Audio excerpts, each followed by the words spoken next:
కేవలం 4 సాయి గారు madam madam కొంచెం అవకాశం ఇస్తే మాట్లాడండి ప్లీజ్. ఎందుకంటే ఇది ఏంటంటే ముగ్గురు ఒక విశ్లేషకులు, ఇద్దరు బీఆర్ఎస్ ఒక బీజేపీ, అందరూ కాంగ్రెస్ పార్టీ మీద ఇంత ఈర్ష పెట్టుకుంటే నేనేం చేస్తాను చెప్పండి. కుళ్ళ చెప్తున్న ఒక మాట, తెలంగాణ రాష్ట్రంలో గత 10 సంవత్సరాలు దుర్మార్గమైన వ్యవస్థ. ఏ రాజకీయ నాయకుని కూడా కండువాలు 88 స్థానాలు 2018లో గెలుచుకొని కూడా కాంగ్రెస్ పార్టీ నుంచి 12 మంది ఎమ్మెల్యే తీసుకొని దుర్మార్గులు ఇప్పుడు నీతులు మాట్లాడుతా ఉన్నారు. గతంలో అన్ని బూతులు మారి ఇప్పుడు నీతులు మాట్లాడుతా ఉన్నారు. ఎందుకంటే మాట్లాడుతున్నారు ఇప్పుడు రాష్ట్ర రాజకీయాల్లో బీఆర్ఎస్ పార్టీ ఇప్పుడు కనుమరుగైన పార్టీ. తెలంగాణ వాదాన్ని, తెలంగాణ పదాన్ని, తెలంగాణ నాడుని ఇబ్బంది పెట్టిన పార్టీ బీఆర్ఎస్ పార్టీ. తెలంగాణ పుట్టుకని అవమానించే పార్టీ బీజేపీ పార్టీ. వీళ్ళిద్దరూ తెలంగాణ రాష్ట్రంలో తెలంగాణ గురించి మాట్లాడే నైతిక అర్హత లేదు, హక్కు కూడా లేదు. 90% పైగా కాంగ్రెస్ పార్టీ చైర్మన్ గెలవబోతుంది. 7 municipality chairman mayor Congress party కాబోతా ఉంది. ఎందుకు? తెలంగాణ ప్రజాప్రభుత్వం ముఖ్యమంత్రి రేవంత్ రెడ్డి గారి పైన పూర్తి విశ్వాసం, పూర్తి నమ్మకం, సంపూర్ణమైన ఆశీర్వాదంతో ఇప్పుడు మీరు మాట్లాడుతా ఉన్నారు 50% గెలిచింది.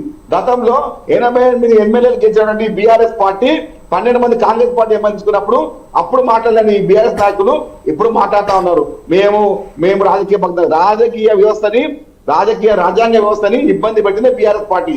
బీఆర్ఎస్ పార్టీ ముందు తెలుసుకోండి మీరు మాట్లాడండి. రేవంత్ రెడ్డి గారి నాయకత్వంలో పట్టణ ఓటర్లు కూడా కాంగ్రెస్ పార్టీకి ఓటేసి కాంగ్రెస్ పార్టీ పట్టం కట్టినారు. నాయన అది మర్చిపోకండి. ప్రతిసారి పొద్దున్నలోనే కేటీఆర్ అబద్ధ మాటలు, మధ్యాహ్నంలో ఉన్న హరీష్ అబద్ధ మాటలు, సాయంత్రం వాళ్ళు పిచ్చా పార్టీ వాళ్ళ సోషల్ మీడియా వాళ్ళ దిక్కుమాల వంటి నమస్తే తెలంగాణ గుమస్ తెలంగాణ వాళ్ళకి వచ్చేసి పొద్దున్నలోగానే కాంగ్రెస్ పార్టీ పైన, ముఖ్యమంత్రి రేవంత్ రెడ్డి పైన ఇప్పుడైనా మాట్లాడరు. ఆయన నిజాలు మాట్లాడండి. అబద్ధాలు ప్రచారం చేసేటప్పుడు ప్రజలు చూస్తా ఉన్నారు. మిమ్మల్ని, మీ వ్యాఖ్యలని, మీ చిల్లర పనులు చూసి కాబట్టి మిమ్మల్ని బోంద వేసి పెట్టినారు, బండకి కొట్టినారు మిమ్మల్ని. అది మర్చిపోకండి. ఎన్నిసార్లు మాట్లాడినా 2 సంవత్సరాల నుంచి ఏ రోజైనా కూడా కాంగ్రెస్ పార్టీ ఫ్రీ మత్ ఇచ్చింది, కాంగ్రెస్ పార్టీ సన్నబే ఇచ్చింది అని చెప్పి ఈ నమస్తే తెలంగాణ పేపర్లో కానీ, ఈ గుమ్మస టీవీ న్యూస్ లో కానీ, ఈ సోషల్ మీడియా కానీ ఇప్పుడు చెప్పిరా. పొద్దున్నగానే ముఖ్యమంత్రి రేవంత్ రెడ్డి గారి పైన ఏడవడం.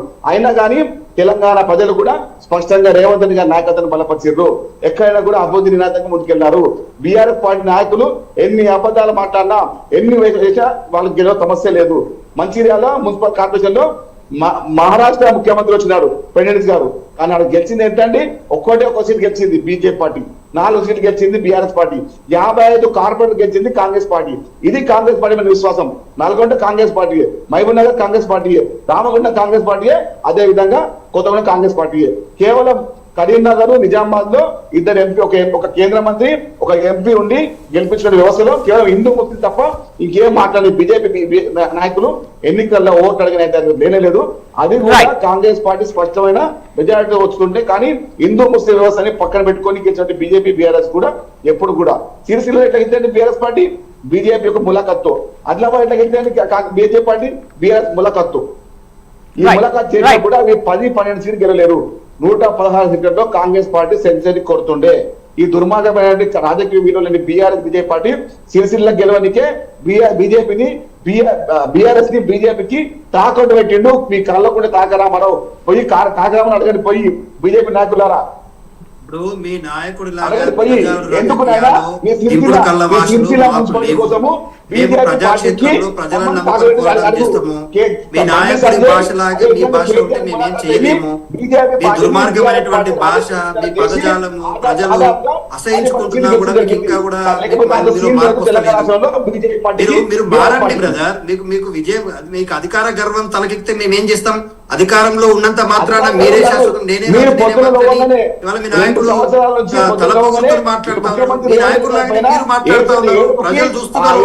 మీరు బండకేసి కొట్టాము, మీరు మాట్లాడుతున్నారు చూస్తుంటే ప్రజలకు అర్థమవుతుంది మీ గుండాయిజం, రౌడీయిజం, మీ బెదిరింపులు, మీ దౌర్జన్యాలకు భయపడే రాష్ట్రం కోసం కొట్లాడే వాళ్ళం మేము. నిక్కచ్చిగా నిలబడ్డాము. ప్రజలని అడుగుతాము. గ్యారెంటీల కోసం చేసి 13 హామీలు పక్కకు పోయినాయి. 420 హామీలు చేసి రైతుల కోసం చేసి సాయి గారు, దత్తాత్రేయ గారు, సాయి గారు ఎవరికి న్యాయం చేసిర్రు? రేవంత్ రెడ్డి గారు ముఖ్యమంత్రి అయిన తర్వాత మంత్రుల వాటాల పంచాయతీ జరుగుతుంది. నా వాటా ఏది, నా వాటా ఏది, నా భాగం ఏది, నాకు రావాల్సిన డబ్బులు ఏది, నా కార్పొరేటర్ల మీద లేకపోతే పారిశ్రామికవేత్తల తలపైన గన్నులు పెట్టి వాటాలు పంచుకుంటున్నారు. ఇంకా సమ్మక్క సారక్క టెండర్ల విషయంలో నువ్వు కొట్లాడుకున్నారు, ఒక శాఖ నుంచి ఇంకో శాఖకు మార్చుకున్నారు. ఇది మీ దిగజారుడు మీకే తెలుసు రాజకీయం కోసము పొద్దున్నలోగానే బీఆర్ఎస్ పార్టీ కానీ మీ నాయకులు కానీ కలిసి కేటీఆర్ ని వ్యవస్థ వల్ల మీరు రోడ్డుకి వచ్చిర్రు. ఫస్ట్ కేసీఆర్ భాష నేర్చుకోమని కేటీఆర్ కి తెలంగాణ రాష్ట్రంలో కాంగ్రెస్ పార్టీ రేవంత్ రెడ్డి అద్భుతమైన విజయం సాధించింది. ఒక్క నిమిషం సైలెంట్ ఉంటే నేను కూడా మాట్లాడతాం. కాంగ్రెస్ పార్టీ అద్భుతమైన విజయం సాయి కుమార్ గారు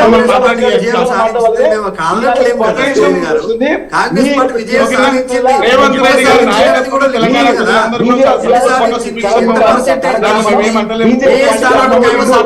ఎక్కడ ఓడిపోయింది, ఎందుకు ఓడిపోయింది, మీకు వచ్చిన స్థానాలు ఏంటి?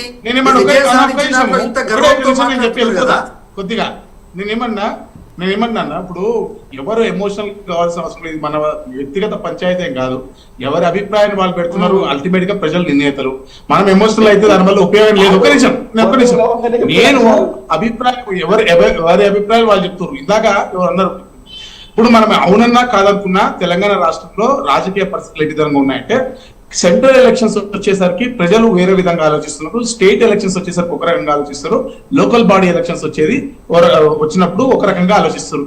కావాలంటే మీరు యాంకర్ గారు మీరు వెళ్ళి ఏ ప్రజలైనా తెలంగాణ రాష్ట్రంలో మీరు కదిలించండి. సెంట్రల్ అయితే బీజేపీ ఉండాలి అంటారు, స్టేట్ లో వచ్చేసరికి ఇంకో పేరు చెప్తారు, లేకపోతే లోకల్ లో వచ్చేసరికి అక్కడ స్థానికాలు అందుబాటులో ఉన్నట్టు చెప్తారు. ఇది నగ్న సత్యం. మనం అందరూ యాక్సెప్ట్ చేయాలి. మనం యాక్సెప్ట్ చేయనంత మాత్రాన అది అబద్ధం అయిపోతుంది, అవునా కదా? కాబట్టి పార్లమెంట్ ఎన్నికలను లేకపోతే అసెంబ్లీ ఎన్నికలను బేస్ చేసుకొని ఎన్నికల రిజల్ట్ చూడటాన్ని నేను ఇష్టపడను, వ్యతిరేకిస్తాను. ఎందుకంటే ఈ స్థానిక సంస్థలు పూర్తిగా డిఫరెంట్ నేపథ్యంలో జరిగినటువంటి సందర్భము. అయితే ఒకటి మాత్రం వాస్తవము, కాంగ్రెస్ పార్టీ ఈ పరిపాలన ఇంకా కేవలం 2 సంవత్సరాలు కాబట్టి అంటే పూర్తిగా 5 ఏళ్ల పదవి కాలంలో 10 ఏళ్ల పదవి కాలంలో పూర్తి చేసుకున్న తర్వాత వచ్చేటువంటి యాంటీ ఇన్కంబెన్సీ లెవెల్స్ ఏ స్థాయిలో ఉంటాయో ఆ స్థాయిలో వ్యతిరేకత లేదనేది 100% మనం అందరం కూడా యాక్సెప్ట్ చేసుకోవాల్సిన విషయము. At the same time slight గా కొంత నెగిటివిటీ అయితే గ్యారంటీ ఉంది. నెగిటివిటీ స్లైట్ గా ఉండబట్టికే గతంలో అధికార పార్టీ ఏ స్థాయిలో గెలుచుకున్నాయో ఆ స్థాయిలో కాకుండా కొద్దిగా కాంగ్రెస్ తగ్గి గెలుచుకోవడం జరిగింది. ఎక్కడైతే కాంగ్రెస్ కి యాంటీ కాంగ్రెస్ ఓటు ఏదైతే ఉందో అక్కడ మేజర్ పార్ట్ బీఆర్ఎస్ పార్టీకి పోయింది అనేది మనకు క్లియర్ గా అర్థమవుతుంది. ఈ బీఆర్ఎస్ పార్టీకి వెళ్ళడం వల్ల ఏ విధంగా వెళ్ళింది అనేది, మరి వాళ్ళిద్దరి మధ్య అండర్స్టాండింగ్ వెళ్ళిందా, ఎంఐఎం వల్ల పోలరైజ్ వెళ్ళిందా అనేది మనము అందరం కూడా అనలైజ్ చేసుకోవాలి. మనము ఈ రోజు మనమే ఒకరి మీద ఒకరు రచుకున్నంత మాత్రం అబద్ధాలు నిజాలు అబద్ధం కావాల్సిన కాకపోతే ఒకటి మాత్రం 100% కాంగ్రెస్ పార్టీ ఎక్స్పెక్టెడ్ రేంజ్ అధికార పార్టీ రేంజ్ లో గెలిచింది కానీ ఆ ఎక్స్పెక్టెడ్ రేంజ్ ఏదైతే ఉందో ఆ రేంజ్ లో 100% గా ఆ మార్క్ అయితే దాటలేకపోయింది. ఆ కాంగ్రెస్ పార్టీ వ్యతిరేక ఓటు బీఆర్ఎస్ పార్టీకి లాభం చేరే విధంగా వాళ్ళిద్దరు వ్యూహాన్ని రచించారనేది నేను అంటున్నాను. బేసికల్ టీఆర్ఎస్ కాంగ్రెస్ పార్టీలు కలిపి ఏ విధంగా మీరు చూడండి, కాంగ్రెస్ బీజేపీ ఇందాక ఆయన అంటున్నాడు కానీ వాస్తవం సాయం నిజంగా బీజేపీ బీఆర్ఎస్ తిట్టేది బీజేపీనే, కాంగ్రెస్ తిట్టేది బీజేపీ, అన్నిస్టులు తిట్టేది కూడా బీజేపీనే.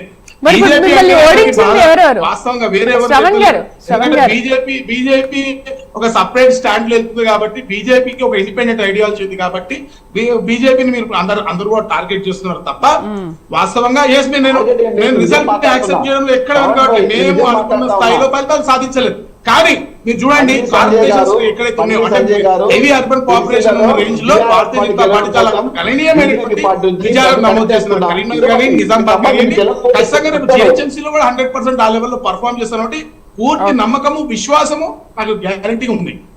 అయితే శ్రవణ్ గారు, ఎందుకు మరి మీరు ప్రధానంగా ఓడిపోవడానికి 3 పార్టీలు కలిసి ఓడించాయి అన్న మాటలు కూడా ఉన్నాయి కదా, ఎవరెవరు అనుకుంటున్నారు?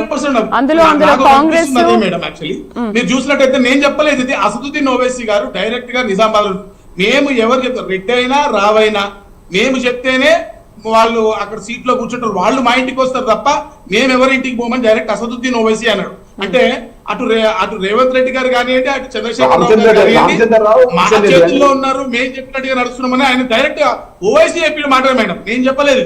ఈ దేశం మొత్తం చూసింది, ఆయన చెప్పిన మాటల్ని ఈ దేశం మొత్తం కూడా చూసింది, ప్రజలందరూ కూడా గమనించారు.